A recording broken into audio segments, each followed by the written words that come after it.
हे भगवान, हर साल की तरह ये साल भी मेरा पूरा वेस्ट चला गया। मैंने ये साल भी कुछ नहीं किया, लेकिन ये साल मेरा अपने आप से वादा है कि मैं पूरे अच्छे तरीके से मेहनत करूंगा और ये साल अपना बेस्ट दूंगा। मुझे बस आपका आशीर्वाद चाहिए। अपने आप से कितना और झूठ बोलना चाहते हो पार्थ?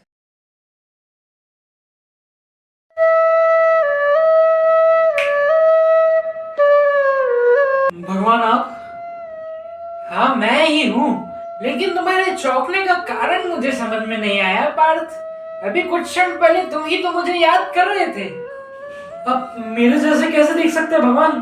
तुम्हारे और मेरे बीच अंतर तो तुम समझते हो पार्थ। तुम मैं और ये पूरा संसार एक ही तो है। तुम भी मैं हूँ और मैं ही तुम। मैं ही तुम्हारा कर्म हूँ और मैं ही तुम्हारा धर्म भी। मैं ही तुम्हारा अच्छा हूँ और मैं ही तुम्हारा बुरा भी। मैं ही तुम्हारा अंत हूँ और मैं ही तुम्हारा जन्म भी। मैं सब कुछ हूँ और मैं कोई भी नहीं। मैं हूँ कृष्ण। आपने मुझे आपके दर्शन देके मेरा जीवन सफल कर दिया भगवान। प्रत्येक वर्ष की शुरुआत से पहले तुम अपने आप को एक वचन देते हो कि इस वर्ष अपना कर्म निष्ठापूर्ण तरीके से करोगे, लेकिन उसे बीच वर्ष में ही छोड़कर भ्रमित हो जाते हो।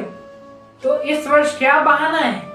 क्या उस पर अभी चिंतन करना बाकी है पार्थ? मुझे बस आपका आशीर्वाद दे दीजिए। अब अपने शब्दों का चयन वापस से सोच समझ के कर लो पार्थ। तुमने मेरी सहायता मांगी है, वो तो मैं अवश्य करूंगा, लेकिन जो आने वाली कठिनाइयां हैं उसके लिए तुम्हारा कर्म भी सच्चा होना चाहिए।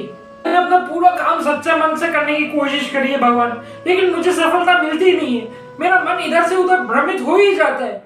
मेरे मन भूमि में जो अभी युद्ध चल रहा है उसका उपाय आप ही बताइए भगवान।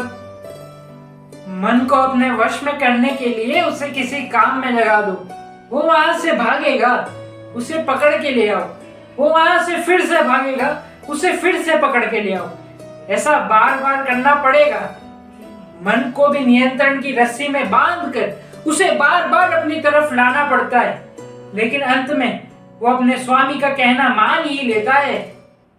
मैं आपका कथन बिल्कुल समझ गया हूँ भगवान। धन्यवाद मुझे मार्गदर्शन और आपके दर्शन देने के लिए। राधे राधे।